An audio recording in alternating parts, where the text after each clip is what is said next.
Most people buy a portable heater, thinking the only question is, will it warm the room fast enough? But the real question is, what is it doing to the air you're breathing? One small ventilation mistake can turn a quick fix into a serious indoor air problem, especially during outages when windows stay shut and everyone crowds into one room. In the next few minutes, you'll see the simple rules that keep portable heat safe, what to crack open, what to never use indoors, and how to set up airflow without freezing your space. Number 1. What ventilation actually means. Ventilation is a simple trade. Fresh air comes in, stale air goes out.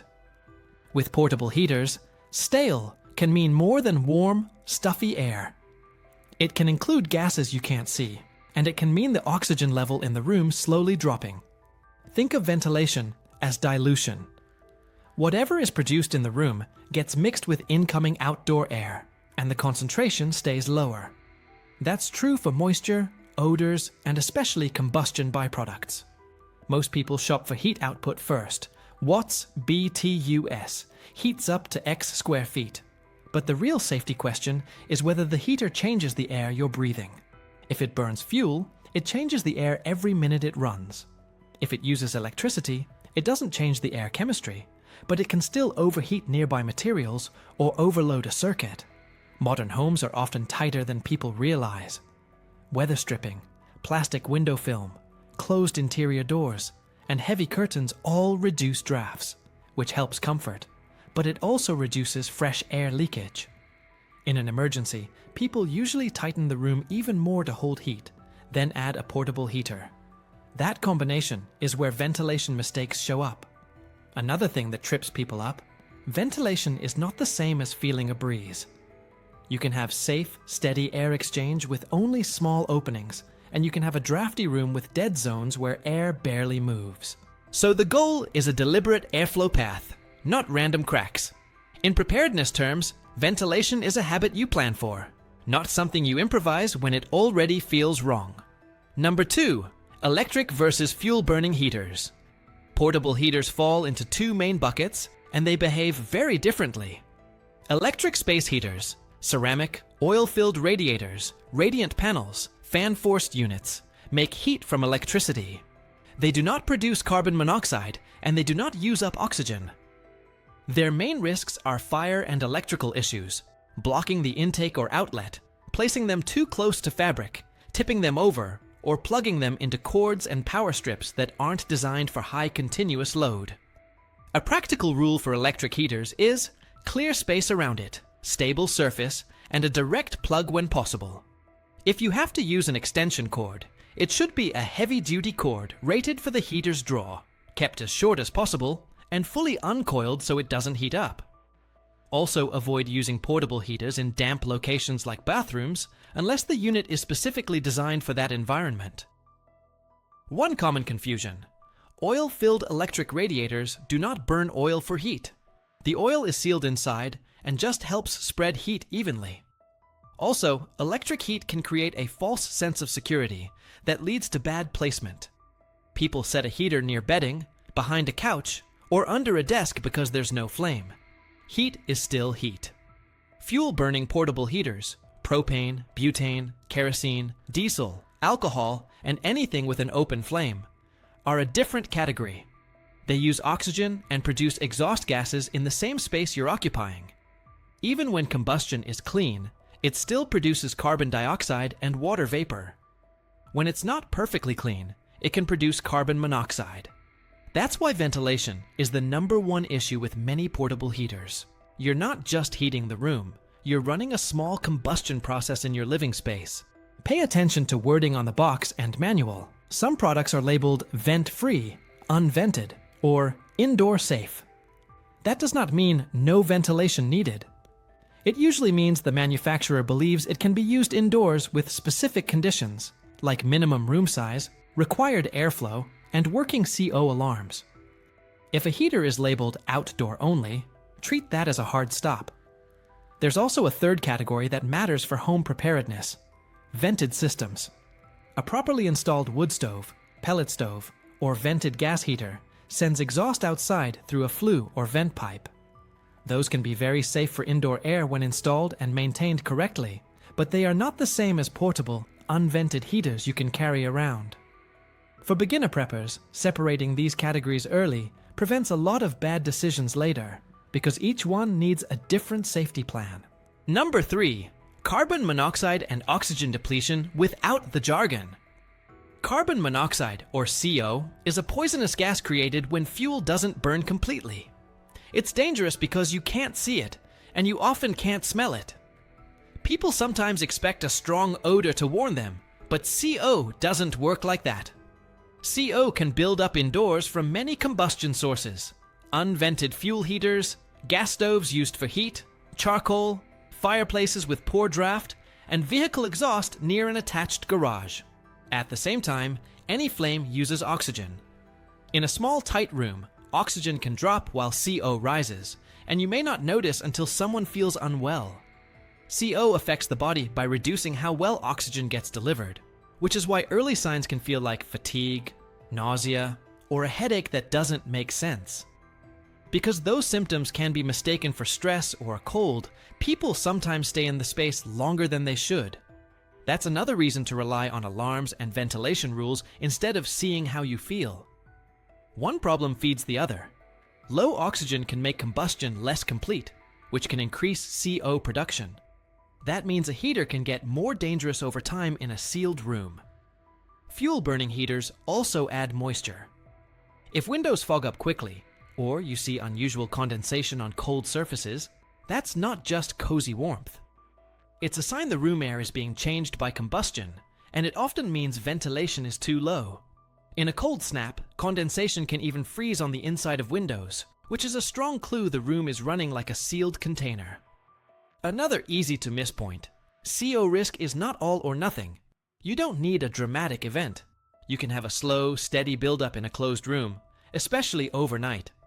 Also, do not use flame color as your safety test.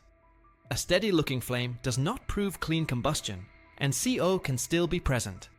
That's why preparedness is about systems, ventilation, alarms, and choosing equipment that matches the space. Number 4. The ventilation mistakes people repeat. First, bringing an outdoor-only heater indoors, even for just a little while. Outdoor-only labels exist because the device expects unlimited airflow, and the exhaust is not designed for occupied spaces. Second, running any unvented fuel heater in a small enclosed room. Bedrooms with the door shut, bathrooms, basements with limited fresh air paths, or a corner surrounded by blankets and curtains. Third, sealing the room to trap heat. People close every door, tape drafts, and cover vents, then run a combustion heater. It feels smart for comfort, but it removes the fresh air the heater needs. Fourth, assuming a crack under a door is enough ventilation. Sometimes it is, often it isn't, and you can't safely guess. Fifth, placing the heater where air can't circulate, behind furniture, under shelves, or in a tight nook. Poor airflow can raise temperatures around the unit, and for fuel heaters, it can also mess with combustion. Sixth, mixing heat sources without thinking about the total. In an outage, people may run a portable heater, cook on a stove, burn candles for light, and use a fireplace. That's a lot of combustion and heat in one air system. Seventh, using cooking appliances as space heaters. Stoves, ovens, and charcoal are not designed for heating a living space, and they can flood a home with combustion byproducts. Eighth, I'll just watch for soot. Soot is a late sign. CO can be present even when you don't see smoke. For emergency preparedness, it helps to see these as decision traps. Stress and cold push you toward quick fixes. A good preparedness plan removes the temptation by setting rules ahead of time. Number 5. How to vent your area the practical way. The goal is controlled air exchange, not turning the room into a freezer. Think small, steady inlet, and small, steady outlet. If you can, crack a window slightly on one side of the room, and crack another opening on the opposite side. Another window, a door to a hallway, or an exterior door in a nearby room. Cross ventilation is more effective than a single opening because it creates a path for air to move through, not just swirl near one crack. If you only have one window, crack it and also open the interior door enough to connect the room to a larger air volume. Keep the openings modest and consistent. A small opening can be safer than an on and off routine, where you seal the room for long stretches, and then air it out briefly. In cold weather, warm air rises, so a higher opening can let warm, stale air drift out, while pulling in cooler, fresh air from a lower opening. You can use that natural flow to keep drafts gentle. Try to keep the heater away from the direct path of incoming cold air, because a strong cold stream can cause people to close the window completely, which defeats the plan.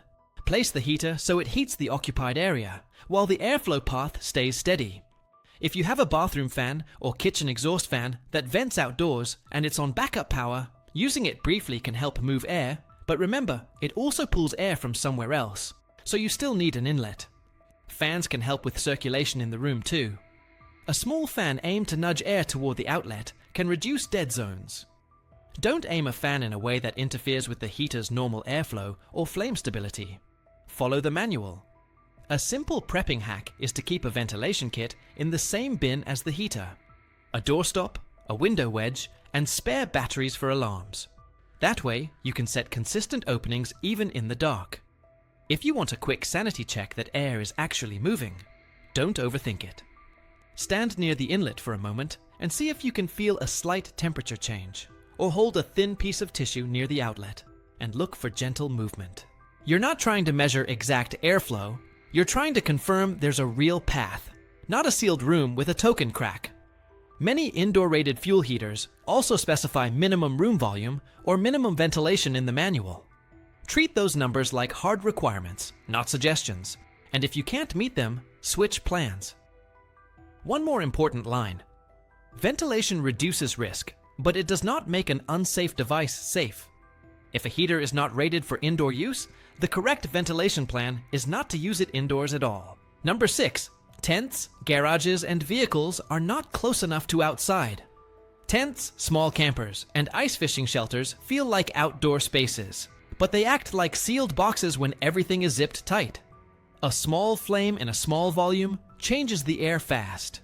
Wind, snow, and rain make it worse because they push you to close every opening. If you have to shelter in a tent during cold weather, the safer plan is usually to avoid fuel-burning heat inside the sleeping space. Focus on insulation from the ground, the right sleeping bag, and warm layers. If a product is specifically designed and rated for enclosed shelter use, treat the manual as the rulebook and still ventilate. Garages are another trap. Even with the big door open, exhaust can pool depending on wind and where you're standing, and attached garages can leak air into the house. That means a garage heater can become a house air problem. Garages also tend to be cluttered, and clutter plus a heater is a bad mix. Vehicles are risky for similar reasons. Exhaust is right there, and snowbanks, walls, or other parked cars can change how fumes move. If snow or ice blocks airflow around the tailpipe area, exhaust behavior can get unpredictable. For home preparedness, set a hard rule. No running engines for warmth in enclosed or semi-enclosed spaces, and no treating garages as safe living areas for combustion heat. This isn't about fear. It's about removing the guesswork when cold and stress are pushing you to cut corners. Number 7. CO alarms, smoke alarms, and what the heater's safeties can't do.